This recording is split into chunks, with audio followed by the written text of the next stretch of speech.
Pasta gigi whitening kak, itu berpengaruh nggak sih? DIY pasta gigi charcoal, kemudian bedanya bleaching sama veneer.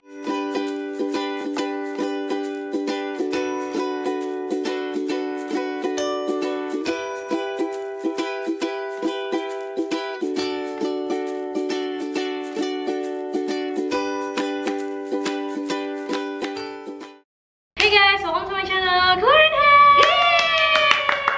Jadi hari ini adalah episode dong, video yang sangat spesial karena aku kedatangan seseorang yaitu Kak Andi.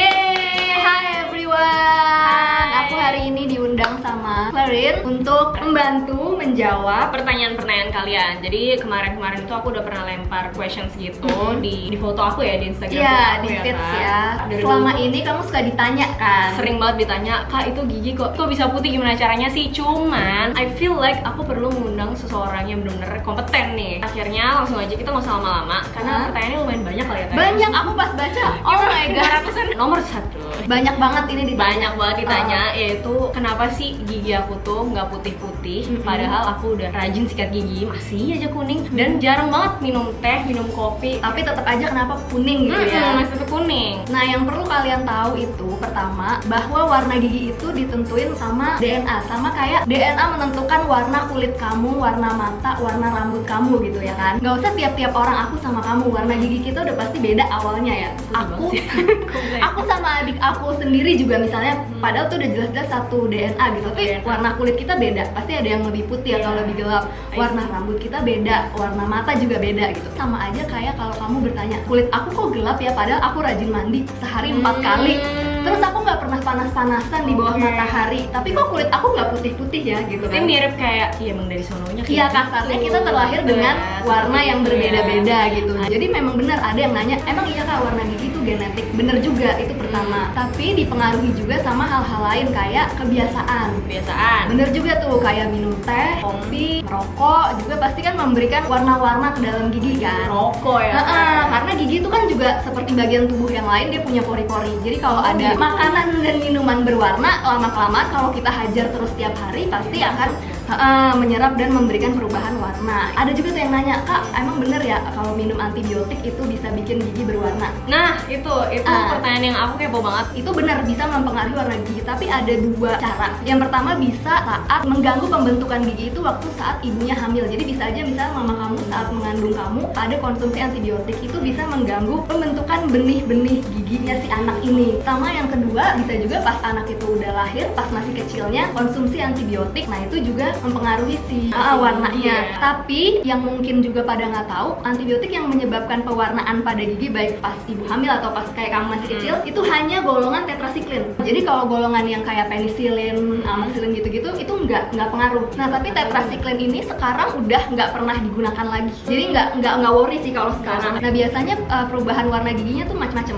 Ada yang kayak kekuningan, kecoklatan, keabu-abuan. Abu-abu jadi abu-abu kayak pucat gitu ya, warna gigi kan biasanya putih cerah. Ada yang lebih keabu-abuan. Tapi gigiku ini benar-benar nggak terlalu shining gitu loh kalian. Jadi kayak agak doff gitu ya. Kayak dong nih guys, kalau kalian mau lihat. Kelihatan nggak? Banyak juga sih pasien yang kayak kamu gitu, maksudnya bertanya kok gigi saya kayak begini gitu. Sebenarnya kalau bahaya gitu-gitu sih enggak, maksudnya itu bukan kelainan atau doang ya. Estetik doang. Sama paling karena warna yang merata, jadi kalau misalnya di whitening juga jadinya akan kayak nggak merata. Gitu. Karena dia ada warna yang berbeda-beda di giginya itu. Nah kalau kayak gitu, pasta gigi whitening kak, itu berpengaruh nggak sih? Aku mau kasih analogi lagi kali ya, apa perbandingan supaya mungkin lebih gampang dipahami kan. Jadi kalau misalnya produk-produk pasta gigi whitening sebenarnya jatuhnya sama aja kayak sabun mandi atau sabun cuci muka yang klaimnya whitening. Memang biasanya mereka di dalam situ mengandung bahan-bahan aktif yang kayak misalnya AHA, BHA, tapi itu fungsinya sebatas kayak mengangkat sel kulit mati, kotoran gitu-gitu, which is bener akan mencerahkan kulit kamu. Tapi kasarnya nih gak bakalan dramatically atau secara drastis. Misalnya kita yang kulitnya orang Indonesia sama matang, tiba-tiba kita jadi mandi 5 kali sehari pun gak bakalan jadi kayak artis Korea, bener gak sih? Rusak yang ada malah ya, kering ya. Dia memang namanya kita kan beraktivitas, memang ada kotoran, sel kulit mati itu terangkat otomatis pasti akan lebih cerah. Tapi nggak bakalan memutihkan yang kayak drastis itu ya segitunya. Sama aja kayak misalnya pasta gigi. Mereka biasanya punya bahan-bahan aktif yang beda-beda di tiap merek gitu. Ada sodium fosfat atau hidroksiapatid atau kalsium karbonat, apapun lah, charcoal, apalah gitu-gitu. Nah itu sama sebenarnya dia berfungsi mengangkat lapisan kotoran yang ada di permukaan paling depan gigi gitu. Kalau ditanya pasta gigi itu sifatnya abrasif apa enggak? Pasti. Abrasif itu kan artinya mengikis, tapi dalam tahap yang rendah gitu. Gimana caranya dia bisa mengangkat lapisan kotoran kalau dia nggak punya sifat abrasif? Nggak mungkin dong. Pasti ada lah sifat abrasifnya, tapi sedikit dan aman gitu. Namanya produk yang dijual di pasaran, pasti konsentrasi dari bahan aktifnya itu udah ditakar dan diperkirakan aman untuk pemakaian di rumah tanpa perlu pengawasan dokter, ya kan? Nah, kalau misalnya produk-produk yang lebih advance, kasarnya kamu pengen mutihin kulit gitu ya, ada kan yang namanya proses kayak suntik atau infus, dan itu kan harus di bawah pengawasan dokter karena kan bahannya bahaya dong, lebih tinggi lagi gitu lah ya. Ya. Dan kalau kita asal-asalan di rumah, yang ada bukannya putih malah apa sakit gitu ya. Sama juga dengan gigi. Kalau misalnya memutihkan gigi segampang itu dengan pasta gigi bisa ada dokter gigi guys. Nggak ada yang namanya bleaching ya. Yang kita tahu kalau misalnya whitening gigi di dokter gigi itu bleaching. Terus aku juga mau nanya lagi nih, karena sering ditayang juga DIY. Nah, kan pasti banyak banget kita nemuin channel-channel di YouTube, channel-channel yang bukan dokter gigi, bukan orang kesehatan, bikin DIY pasta gigi charcoal, campur-campurin lemon, baking soda kayak gitu untuk memutihkan gigi, dan katanya berhasil. Nah, kayak gitu tuh sebenarnya bahaya atau enggak? Boleh atau enggak dilakukan di rumah? Dari segi medis gimana? Iya. Kalau misalnya lemon itu sebenarnya kan alami gitu, kayak strawberry juga sebenarnya lemon dan strawberry itu memang benar agak mencerahkan gigi gitu. Tapi ya balik lagi itu nggak bisa drastis banget ya, gitu. Kalau yang bahan-bahan alami itu sebenarnya masih aman sih. Tapi yang agak berbahaya kalau kamu ngasal-ngasal campur lemon dan baking soda kayak gitu kan. Kamu coba aja kayak misalnya baju gitu kan, udah langsung cepet banget hilang gitu kan. Iya ya. Nah, kalau di gigi itu akan abrasif banget gitu. Jadi abrasifnya lebih tinggi dari di pasta gigi gitu. Email kamu udah terkikis itu kan nggak bisa balik lagi gitu, dan kalau dibiarin terus-terusan abrasif terus-terus ngikis malah bisa menyebabkan gigi sensitif dan bahkan cepat ngilu. Jadi selama ini kalau misal kita tuh makan dingin dikit, aduh ngilu, nah itu gigi sensitif, itu udah jadi sensitif karena sebenarnya di gigi itu kan dilapisi email kan. Nah kalau itu udah kekikis ya bakalan gampang ke expose deket ke syarafnya, itu makanya yang bikin ngilu gitu. Sama charcoal, aku juga bingung ya, charcoal nih kayak hype banget parah kayak di produk-produk pasta gigi atau kayak yang dijual di pasaran gitu ya, banget ya. Secara kimiawinya itu memang bener dia itu kayak ada reaksi yang akan menyerap atau mengangkat kotoran, benar. Tapi balik lagi ya itu nggak bisa memutihkan yang memutihkan itu. Yang aku baca di JADA ya, kalau kalian tahu JADA itu Journal of American Dental Association tahun 2017 yang paling update, itu belum ada penelitian atau research yang membuktikan bahwa charcoal itu beneran aman dan efektif dalam memutihkan gigi. Pasta gigi mengandung charcoal gitu gimana? Kalau itu sih aku bisa bilang sih kemungkinan itu aman, karena kan produk-produk kayak gitu pasti akan melewati BPOM kan. Nah itu pasti ya konsentrasinya kecil atau nggak terlalu besar apa gimana. Yang bahaya kalau kalian eksperimen sendiri di rumah,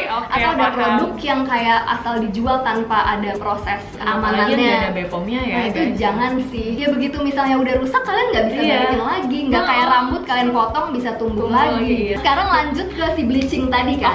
Bleaching ini sebenarnya ada dua metode ya. Jadi ada yang disebut in-office bleaching sama home bleaching. In-office ini yang dilakukan di klinik atau dibantu dokter gigi, sama yang home bleaching. Kenapa bleaching ini harus dilakukan oleh dokter gigi, nggak bisa di rumah? Karena yang aku bilang bahan aktifnya tinggi sekali gitu. Jadi bahan aktif kalau bleaching itu namanya hidrogen peroxide. Beda-beda sih tiap merek bahan bleaching, tapi yang paling tinggi bisa mencapai 40%, dan itu nggak mungkin kalian bisa pakai sendiri di rumah karena bahaya. Karena dia itu hanya boleh menyentuh gigi, nggak boleh kena jaringan mukosa yang kayak bibir, gusi, lidah gitu. Itu kan dia cair. Tapi kalau di dokter gigi kan kita bantu isolasi dengan aman, jadi kayak gusinya kita lindungin pakai bahan khusus semuanya supaya nggak ditutup gitu, nggak kena. Kalau kalian pakai sendiri di rumah yang ada bahaya. Jadi apa tuh kalau kena luka gitu loh ya, kayak burning sensation gitu ya kan. Never try this at home.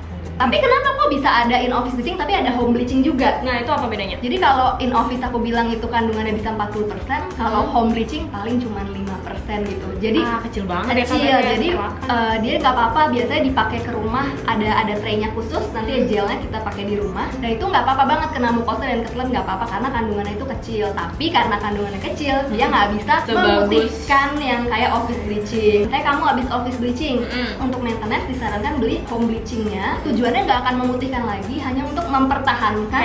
Ya namanya juga maintenance ya. Supaya gigi kamu stay di warna yang itu. Tapi balik lagi sama aja kalau kamu habis suntik putih, besokannya setiap hari kan panas-panasan. Iya, ngerti. Pasti balik lagi. Sama aja kalau kamu habis bleaching, ngerokok lagi, minum teh lagi gitu. Pasti akan kembali. Kalau itu mah ya tergantung pasiennya sendiri ya. Sama juga yang perlu diketahui, kadang orang pikir bleaching itu permanen bakalan putih selamanya. Itu enggak ya? Jadi aku selalu tekankan ke pasien kalau mau bleaching ini sifatnya nggak permanen, jadi temporary, tapi dipengaruhi juga sama pola makan kita. Ada yang bisa tahan tahunan, ada yang cuma 3 bulan udah turun lagi, balik lagi ke makanan minum kita. Kita lagi makanan Indonesia kan, soto, gulai itu berwarna, itu nyerap banget.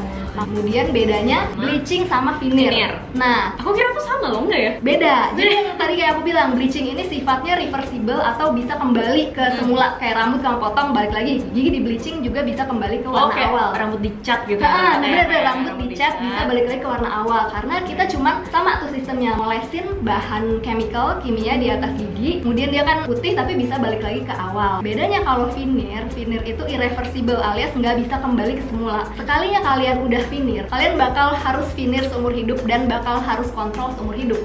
Tunggu, definisi veneer tadi apa? Oh ya, veneer itu jadi kita bikin lapisan buat di atas gigi, bikinnya itu dari bahannya tuh porselen. Kalau kalian nggak kebayang ya, kamu tahu nggak kuku palsu? Ih, berat dong gigi aku jadinya. Nah iya, jadi itu ditempel di atas kuku. Sama veneer juga bahan porselen yang ditempel di atas permukaan gigi. Kenapa aku bilang itu nggak bisa balik ke semula? Karena ini misalnya gigi kamu ya, udah kayak gini keadaannya. Ada si veneer yang tebalnya kurang lebih setengah sampai 1 mili. Langsung aja nih ditemplokin di gigi kamu. Misalnya ada lemnya juga kan pasti. Namanya sementasinya atau lemnya. Jadinya gigi kamu tonggos dong. Iya, baru mau nanya itu bikin tonggos kan, bisa mingkem gitu kan, dan malah nggak natural. Nah, kenapa itu bikin harus di veneer seumur hidup? Karena sebelum di veneer, gigi kamu akan diasah semuanya satu persatu untuk memberi space untuk si lem dan bahan porselennya itu. Jadi itu macam ditipisin dulu gitu dong, Kak, biar pas nempelnya nggak.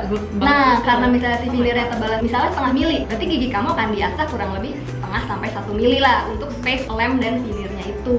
Harus dipikir bener-bener ya kalau misalnya mau veneer atau enggak gitu. Karena it's like a lifetime. Bukan cuma estetik doang. Apalagi kalau usia masih muda nih. Misalnya kamu dibanding misalnya mamah kamu yang veneer, kamu pasti akan lebih ngilu. Karena kalau masih muda syarafnya itu masih deket, masih tinggi. Jadi pas diasah itu kamu akan lebih ngilu dibanding yang kalau usianya udah lebih tinggi. Walaupun aku udah nggak masa pertumbuhan gitu kan, pasti tetap akan lebih ngilu. Nah, karena prosesnya veneer tadi lebih kompleks kan. Kalau bleaching kan 1 kali kunjungan kelar. Kalau veneer itu kamu bolak-balik. Jadi dari pertama yang diasah, dicetak, dan veneernya dikerjain, dibuat di lab sampai kamu datang, dicoba udah pas atau belum. Itu takes more time. Bisa sebulan 2 bulan, dan karena lebih kompleks itu harganya juga jauh. Itu banyak juga tuh yang nanya di kamu ya, harga kisaran. Jadi kalau bleaching itu harganya per rahang, jadi udah full rahang atas sama bawah sekali bleaching. Kalau veneer harganya per 1 gigi, jadi beda. Karena kan kita butuh bahan porselen, dan bahan porselennya itu lumayan mahal, jadi dihitungannya per 1 gigi. Kalau masalah harga sebenarnya relatif. Perumpamaannya lagi nih, kayak kalian misalnya datang ke salon rambut ya, bisa perawatan. Salon yang posisinya di mall sama di ruko pasti harganya beda. Pertama lokasi dulu ya kan. Kedua operatornya juga. Kalau di salon misalnya kamu potong rambut sama junior stylist atau senior stylist pasti harganya beda. Dokternya juga, kalau dokter yang lebih senior atau spesialis pasti harganya beda. 3, bahan bleaching pun ada yang kayak made in Amerika, Jepang, Jerman. Nah, itu beda-beda di harga dan hasilnya juga. Untuk harga, kalau bleaching tempat aku praktek, misalnya aku praktek di daerah Cibubur, bleaching untuk 1 rahang itu sekitar 5-6 juta. Tapi belum termasuk perawatan pre-bleaching ya. Bleaching itu harus keadaan gigi yang sehat dan bersih. Kalau ada gigi bolong gimana? Nah, kalau ada gigi bolong harus ditambelin semua dulu. Kalau ada karang gigi harus dibersihin. Nanti yang ke bleaching karangnya bukan giginya. Begitu ya. Tapi kalau yang aku tahu di tempat prakteknya teman-teman aku di Jakarta Selatan itu range-nya antara 8-10 juta. Kalau misalnya veneer juga sama, di tempat aku tuh ya sekitar 5 juta per 1 gigi. Biasanya kalau misalnya 1 gigi. Kenapa aku nanya bleaching sama veneer? Karena tadinya tuh aku mikir veneer itu yang model-model orang sekarang suka bikin gigi kelinci itu loh. Aku kira itu veneer. Itu benar, itu veneer juga. Oh ya, sebelumnya jadi nggak semua orang bisa di veneer. Kita ngelihat dulu oklusi. Oklusi itu adalah gigitan gininya ya. Antara rahang atas dan bawah itu kayak gimana? Apakah dia maksudnya dalam gigitannya atau gimana? Kalau dia terlalu gigitannya dalam atau besar, itu akan gampang copot. Dan kalau orang yang kecenderungan bruxism itu adalah kayak Geregetin apa ya bahasa? Kayak gini kan? Nah kayak menggeregetin gigi kamu biasanya kadang kalau orang stres atau kayak kebiasaan atau kadang suka nggak sadar saat tidur. Kadang orang nggak sadar tapi orang yang tidur sama dia sadar. Nggak indikasi di finir, udah kepasang finir nanti kamu gereget-gereget akan copot, akan patah gitu. Jadi sia-sia ya? Sia-sia. Nah kalau gigi kelinci biasanya itu request pasien, dia pengen dibikin seksi. Yang tengahnya itu dua gigi yang di tengah dibikin lebih panjang. Memang efek dari si gigi kelinci ini membuat tampilan wajah kamu akan lebih muda. Karena kan tengahnya panjang dan ininya lebih pendek, jadi senyumnya tuh lebih naik dari senyumnya. Gitu? Kalau misalnya sama kan jadinya rata nih gigi semua. Iya kayak gini. Berarti kalau dia adalah veneer, berarti gigi kelinci ini sekali dipasang forever. Terus misal nih kak, kalau teman aku udah pernah ditambel, ditambel kasih yang putih-putih itu loh. Iya, tambelan sewarna gigi ya. Boleh nggak masih di bleaching? Nah kalau boleh, justru bagus kalau datang dan keadaan ditambal itu nggak apa-apa, kita bleaching dulu. Tapi si bahan tambalan ini nggak akan bereaksi sama bahan bleaching itu. Karena dia bukan gigi ya. Karena bleaching hanya akan bereaksi dengan gigi asli. Bisa beda dong berarti. Nanti agak belang, kan nanti gigi kamu akan naik beberapa tingkat. Setelah udah naik maksimal putihnya segimana, nanti yang tambelan itu kita ganti dengan tambelan baru mengikuti warna gigi yang setelah di bleaching. Paham. Oke, pertanyaan aku next. Kalau permen-permen yang mengandung kayak xylitol gitu misalkan kak, punya aja ntar gigi putih. Nah, itu beneran nggak sih? Itu aku bisa bilang kayaknya nggak ada hubungannya ke whitening sih. Karena xylitol itu sebenarnya adalah pemanis yang bukan gula. Jadi itu dia gula alkohol. Kalau gula itu kan yang kita tahu menyebabkan gigi berlubang karena gula atau makanan manis yang tersisa di gigi kalau nggak disikat dengan baik dan benar, jadi makanannya bakteri dan kuman-kuman gitu kan. Nah kalau si xylitol ini karena dia bukan gula tapi pemanis alkohol tadi dia itu semacam mencegah gitu ya. Jadi kuman nggak bisa mencerna dia. Jadi sebenarnya lebih ke mencegah gigi berlubang kalau xylitol gitu. Sama kalau konsumsi permen karet itu kan kita kunyah terus dengan si xylitol itu, dan juga kalau kita kunyah terus itu merangsang produksi air liur yang banyak ya kan kalau kita kunyah. Jadi kayak bisa ngegelontor gitu. Nah air liur itu fungsinya untuk efek bilas yang bagus kalau ada sisa makanan. Oke kak, dari sekian pembicaraan tadi, kesimpulannya summary ya dari summary. Memutihkan gigi kalau kita pakai bahan-bahan yang alami itu masih oke, boleh, bagus gitu. Sama paling kita mencegah untuk jadi lebih kuning, paling hindari konsumsi makanan dan minuman yang terlalu berwarna gitu. Tapi kalau bahan-bahan kimia yang kayak tadi baking soda, charcoal gitu-gitu, mending kayak jangan sih dihindari karena kita nggak tahu yang kita pakai tuh dosisnya bener apa enggak, caranya bener apa enggak, dan ya itu tadi udah misalnya kita nggak tahu cara bener apa enggak, efeknya juga nggak akan signifikan. Jadi kalau misalnya pengen yang maksimal banget ya mendingan whitening langsung aja di dokter gigi. Ya akan lebih cost tapi hasilnya lebih aman dan lebih maksimal gitu. Oke, thank you so much Kak Andin. Waktunya kenapa kita temukan ya kan? Iya. Anyway, sekian dulu video kali ini. Semoga bermanfaat dan berguna buat kalian semua. Thank you buat Kak Andin udah dateng. Jangan lupa follow Instagram Kak Andin di namanya Ispiandina. Dan ada YouTube aku juga. Nah, itu baru aku masukin. Abis ini channel bawah ada di YouTube dia juga. Tapi kita nggak cooking ya. Ya kita nggak, karena aku nggak bisa masuk. Channelnya Ispiandina juga sih. Di subscribe ya guys ya, harus. I'll be there too. Buat kalian yang kepo nih sama prakteknya Kak Andin, kira-kira kalian mau datang ke sana, silahkan. Ada di daerah Cibubur ya Kak, alamatnya di sini. Nanti ditulis di bawah ya. Seperti biasa, jangan lupa buat like, comment, subscribe, dan share linknya ke teman-teman kalian, dan subscribe Kak Andin juga ya. Thank you udah mengundang aku. Thank you so much for watching. Semoga sukses selalu. Sukses selalu buat kakak juga. Dan lancar, sukses jadi dokternya juga ya. Boleh.